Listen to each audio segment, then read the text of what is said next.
I'm Tigerhite, and I'm here to make WWE NXT and Pro Wrestling majestic again. The show overall was fine. Perfectly acceptable, nothing out of the line, but they're announcing matches for next week, and next week, Raw's not going to have a show. It's just going to be hard. Let's just be honest. There's a chance I may not cover it at all. They're sitting there jerking this match off, saying, oh, all this personal stuff. It's the opener. In a show, in a date, in a time that nobody's really going to care about. How about we wait for New Year's Eve to do this? How about we do that? No? Okay. We have Tiffany Stratton and Fallon Henley. It was fine. It was a roll-up for Fallon Henley to win. Let me try that again, just so you can hear that from anybody who has a clue. Fallon Henley beat Tiffany Stratton. Stratton was a former NXT Women's Champion, losing matches, and somebody who really needed a win, but did they give it to her? No. I don't even care if it was a post-match. It just didn't work. Orange Cassidy thumbs up because I liked a lot more of the match than I hated. So this was an Ilja Dragunov segment where Ridge Holland came out and said, oh my god, I'm injuring everybody because I may or may not suck, and I need to prove myself. Let me challenge you. But is it a title match? No, it's not. I like this segment overall, and I think that actually is going to be a good match and a good way to write off Ilja for an extension on his shit. So I'm going to give this an Orange Cassidy thumbs up. I actually thought the promo was done well. So this was a NXT men's breakout tournament where Lexis King took on Dion Lennon. It was actually a fun match. I liked it. It was a coronation, which is that swinging neck breaker for Lexis King to win. I liked that they actually had the person who Lexis King took out come and attack, so Lexis can continue on with the tournament with a thing where if he does not win the tournament, you can make the excuse of the guy who he took out. So Lexis is actually very protected in this context. So overall, I dig it. I'm liking where they're going with it. I'm going to give it an Orange Cassidy thumbs up. So this was JC Jane and Thea Hale taking on Kiana James and Izzy Dane.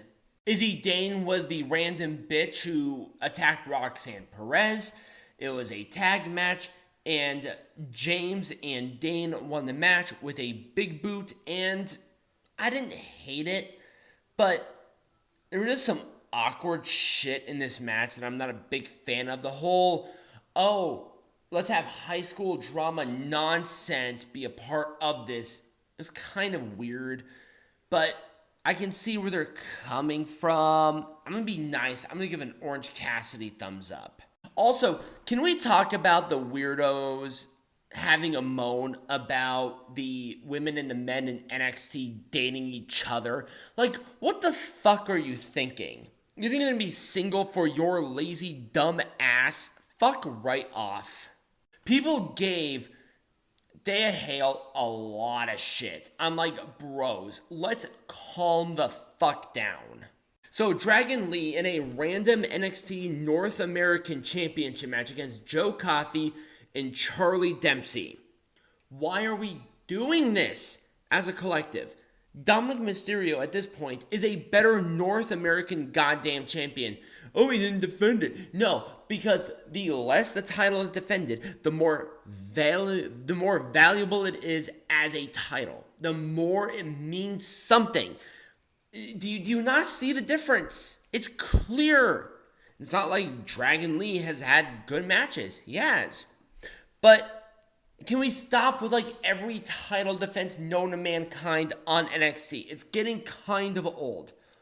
It was Destination Dragon for Lee to win. It was a fun match. And then there was a post-match with the two heels until Cruz del Toro and Joaquin Wilde made the save.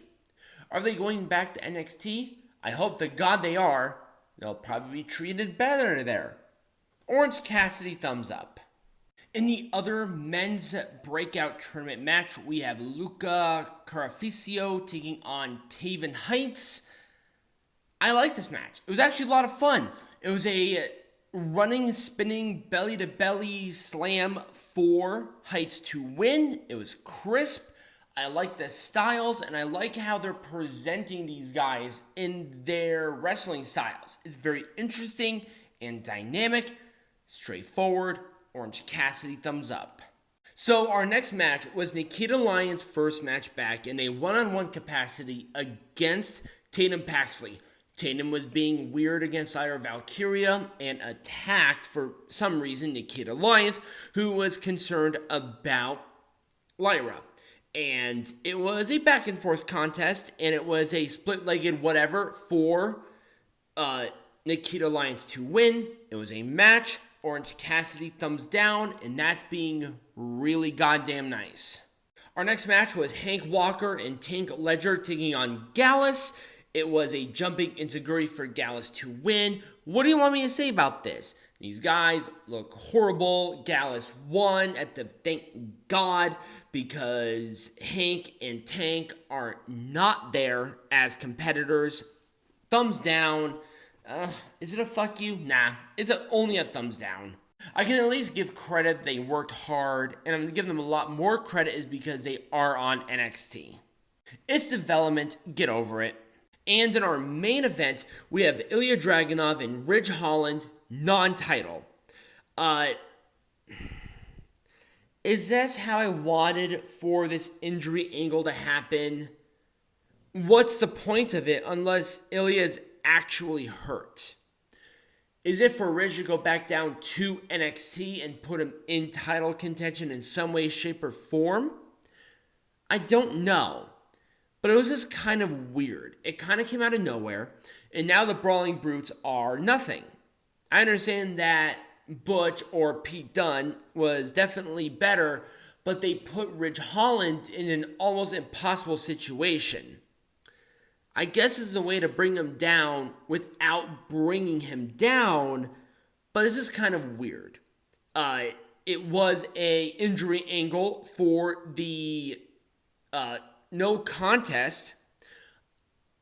I hate saying this, but I want to see more of these kayfabe injuries for Ridge. I want to see where that context will go regarding it, because that conflict of interest of he wants to win the match, but he doesn't want the stigma of being hurt. It can be written very interestingly.